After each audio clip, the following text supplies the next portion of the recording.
एक युवक के बड़े बड़े सपने थे और उसकी कुछ इच्छाएं थी। इच्छाएं अच्छी थी। वह चाहता था कि इस दुनिया में सभी सुखी हो, सभी पास धन हो, सभी ईमानदारी से काम करें, कोई भूखा ना सोए, सब खुश रहें। उसने सुना था कि हम जैसा सोचते हैं वैसा ही होता है और हमारी इच्छाओं को ये ब्रह्मांड पूरी करता है। इसलिए वह इन इच्छाओं को लिए हुए दिन रात सोचता रहता, लेकिन हुआ कुछ भी नहीं। वह देखता कि दुनिया में दुख है, तकलीफ है, बेईमानी है, लोग एक दूसरे से नफरत करते हैं। उसकी इच्छाएं पूरी नहीं हो रही थी। तब एक दिन उसके मन में एक नई इच्छा ने जन्म लिया। उसने सोचा कि मैं एक बड़ा हीरे मोती का व्यापारी बन जाता हूँ और मैं एक बड़ा व्यापारी बनूंगा। वह दिन रात इस इच्छा को लिए हुए इस बारे में सोचता रहा। वह सोचता कि कहीं से मुझे हीरे मोती पड़े मिल जाएंगे और मैं उनसे एक बड़ा व्यापार शुरू करूंगा। फिर सोचता कि कहीं से कोई एक सेठ आएगा और मुझे कुछ हीरे मोती देकर जाएगा और वह मेरे व्यापार में सहायता भी करेगा। मैं एक बड़ा व्यापारी बन जाऊंगा और वह सेठ अपनी लड़की से मेरा विवाह करा देगा। तब मेरी जीवन में खुशियां ही खुशियां होंगी। ऐसी ही काल्पनिक सोच वह दिन रात बनाता रहता, लेकिन होता कुछ नहीं। जब उस युवक के पिता को ये पता चला कि उसका बेटा एक हीरे मोती का व्यापारी बनना चाहता है तो उसे बड़ी खुशी हुई। उस पिता ने अपनी कुछ संपत्ति बेचकर उस बेटे को 3 हीरे और मोती दे दिए और कहा, बेटा मैं जानता हूँ कि तुम हीरे मोती के व्यापारी बनना चाहते हो। मैं तुम्हारे लिए बहुत खुश हूँ। मैंने अपनी आधी संपत्ति बेच दी है और ये 3 हीरे और 3 मोती तुम्हारे लिए खरीदे हैं। इनसे तुम व्यापार शुरू करो, तुम सफल होवोगे, तब मुझे बहुत खुशी होगी। लेकिन उस लड़के को ये 3 हीरे और 3 मोती कम लग रहे थे। उसने सोचा कि इन हीरे मोती से क्या होगा, कम से कम 1000 हीरे और मोती तो होनी ही चाहिए थे। एक बड़ी दुकान होनी चाहिए थी, कुछ लोगों को मेरे नीचे काम करने वाला भी होना चाहिए था। जब यही बात उसने अपने पिता को बताई तो पिता ने कहा, बेटा शुरुआत पहली कदम से ही होती है। हम कभी भी एक समय पर 1000 कदम नहीं चल सकते। पहला कदम, फिर उसके बाद दूसरा कदम, फिर तीसरा कदम, ऐसे ही बढ़ते जाते हैं और रास्ता तय कर मंजिल पर पहुंचते हैं। तुम इनसे व्यापार तो शुरू करो, बाकी सब अपने आप हो जाएगा। उस युवक ने व्यापार आरंभ किया और सोचने लगा कि मैं 1 माह में ही ऐसा व्यापार करूंगा कि बड़े बड़े व्यापारियों में मेरा नाम शामिल हो जाएगा और एक बड़े व्यापारी की लड़की से मैं शादी कर लूंगा। तब मेरे जैसा व्यापारी यहाँ कोई नहीं होगा। लेकिन ऐसा कुछ हुआ नहीं। 1 माह में भी किसी ने उसकी उन 3 हीरे और मोतियों में से कुछ नहीं खरीदा। वह निराश हो गया। उसे लगा कि अब कुछ नहीं हो सकता, वह बड़ा व्यापारी नहीं बन सकता। अपने पुत्र को निराश होता देख उस पिता ने अपने पुत्र से कहा, निराश होने की आवश्यकता नहीं, हमें पहले बाजार को समझना होता है। जब हम परिस्थितियों को समझ जाते हैं तभी हम बाजार में कुछ बेच सकते हैं। तुम ये पता करो कि बाजार में किस प्रकार के हीरे मोती की मांग है। इन 3 हीरे मोती को बेचकर उन्हें खरीदो। पुत्र ने कहा, पिताजी मैंने ये पता किया था, लेकिन इन 3 हीरे मोती को बेचकर भी मैं उन हीरे मोती को नहीं खरीद सकता। उसके लिए अधिक धन चाहिए। पिता ने बची हुई संपत्ति भी बेच दी और अपने पुत्र को धन इकट्ठा करके दिया और कहा, पुत्र अब बस हमारे पास रहने लायक ही जमीन बची है। ये धन ले लो और कुछ अच्छे हीरे मोती खरीद लो। अब ये तुम पर निर्भर करता है कि हमारे हालात आगे अच्छे होंगे या बुरे। पूरी मेहनत करना, कोई कसर मत छोड़ना। पुत्र ने उन 3 हीरे मोती को बेचकर और उस धन से जो पिता ने दिया था 2 हीरे और 2 मोती खरीदे। उसने उन हीरे मोती से दोबारा व्यापार आरंभ किया और सोचने लगा कि मेरे इन हीरे मोती की चर्चा दूर दूर तक होगी और राजा स्वयं मेरे हीरे मोती खरीदने आएंगे और होनहार, तेज और बुद्धि वाला लड़का देखकर अपनी लड़की की शादी मुझसे तय कर देंगे। लेकिन 1 माह बीत गया और उसके पास कोई नहीं आया। किसी ने उसकी हीरे मोती में दिलचस्पी नहीं दिखाई। वह फिर से गहरी निराशा में चला गया और वह अपने पिता के पास वापस आया और उसने कहा, पिताजी मैं व्यापारी बनने लायक नहीं, आप ये दोनों हीरे रख लीजिए। पिता ने कहा, कोई बात नहीं, ये दोनों हीरे तुम ही अपने पास रखो और फिर से कोशिश करो। युवक ने दोनों हीरे अपने पास तो रख लिए, पर उसके मन में गहरी निराशा थी।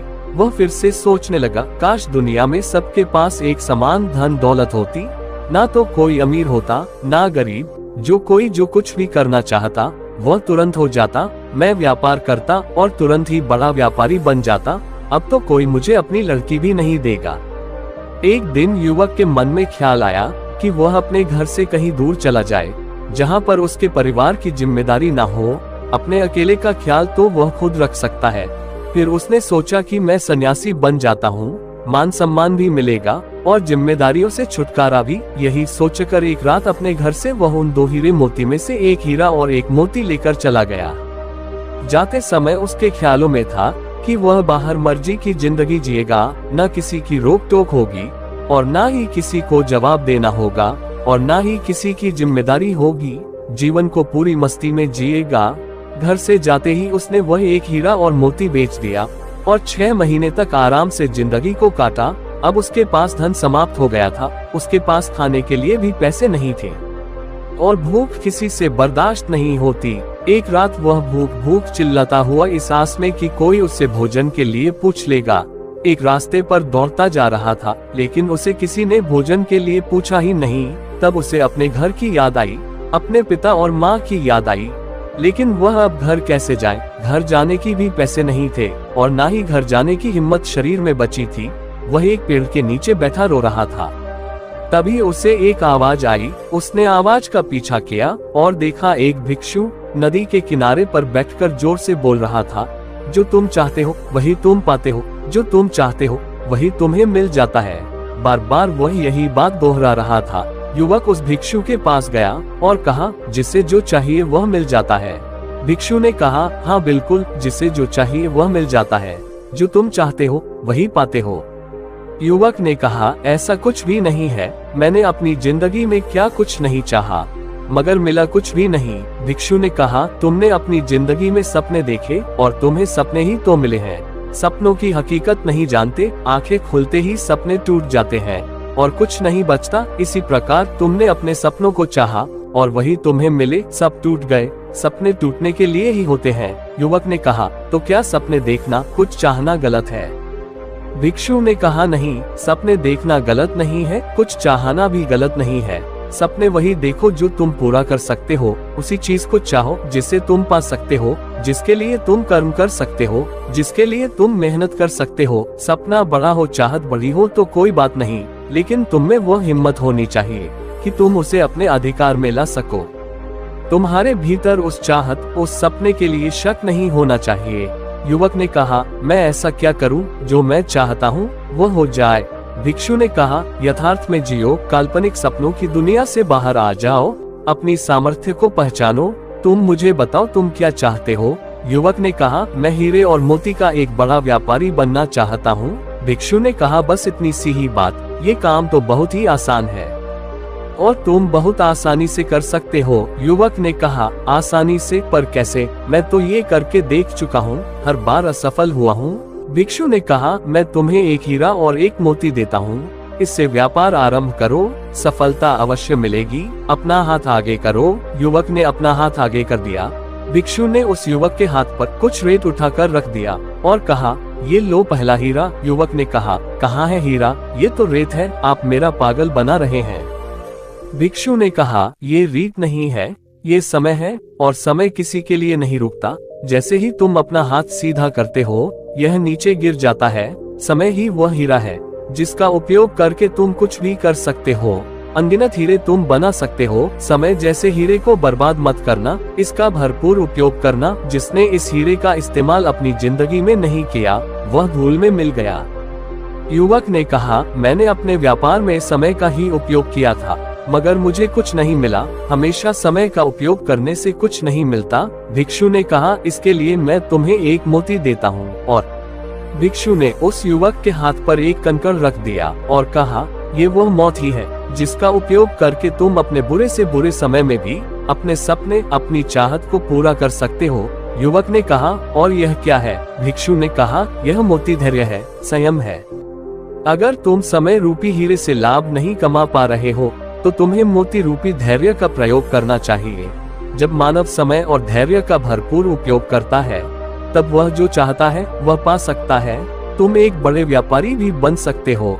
इनका एक बार उपयोग करके देख लो, मैं तुम्हें विश्वास दिलाता हूँ, अवश्य ही जो तुम चाहते हो वही तुम्हें मिलेगा। युवक को बहुत भूख लग रही थी। भिक्षु ने अपनी झोली से कुछ भोजन उस युवक को खाने के लिए दिया, कुछ धन दिया और कहा, यह मेरे किसी काम का नहीं, तुम्हारे काम का है, तुम इसका इस्तेमाल कर सकते हो। युवक उस धन के सहारे अपने घर वापस लौटा और उसने अपने माता पिता से माफी मांगी। पिता ने अभी तक वह एक हीरा और मोती संभाल कर रखा था।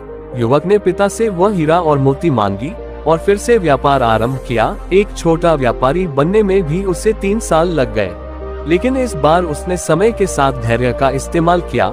लेकिन अगले 2 साल में वह एक बड़ा व्यापारी बन गया और उसकी शादी भी हो गई, लेकिन एक गरीब घर की गरीब लड़की से, जो उसने खुद पसंद की थी, क्योंकि जिस पैसे के कारण पहले वह शादी करना चाहता था, अब वह पैसा तो उसके पास बहुत था। हमारे जीवन में भी इच्छाएं तो कर लेते हैं, लेकिन उन्हें पूरा करने के लिए समय का उपयोग नहीं करते। ये हमारी इच्छाएं कुछ ऐसी होती है जो हमारे अधिकार क्षेत्र से बहुत बाहर की होती है। उन्हें अपने अधिकार क्षेत्र में लाना आसान नहीं होता, लेकिन नामुमकिन भी नहीं होता। जैसे अभी कोई कहे कि इस दुनिया की सभी लोग ईमानदार हो जाए, सुखी हो जाए, तो क्या ऐसा हो सकता है? बिल्कुल भी नहीं होगा। लेकिन कोई व्यक्ति इसके लिए प्रयास करता है और अपने प्रयास से बहुत हद तक अपने सपने को साकार कर सकता है। तथागत गौतम बुद्ध खुद इसका उदाहरण है। पूरी दुनिया सुख से रहे, यही उनका प्रयास था, और जो भी उनकी शरण में आया उसके दुख हमेशा के लिए समाप्त हो गए। इस दुनिया के बहुत बड़े हिस्से पर उनका प्रभाव है, और वह इसलिए है क्योंकि उन्होंने अपने समय का भरपूर उपयोग किया और हमेशा धैर्य बनाए रखा। लेकिन हम तो कुछ सोचते हैं, उसके लिए प्रयास करते हैं, फिर हमें लगता है कि यह है हमसे नहीं होने वाला और तुरंत ही उसे छोड़ देते हैं। तो फिर हमें लगता है कि हम अपने जीवन में कुछ नहीं कर सकते।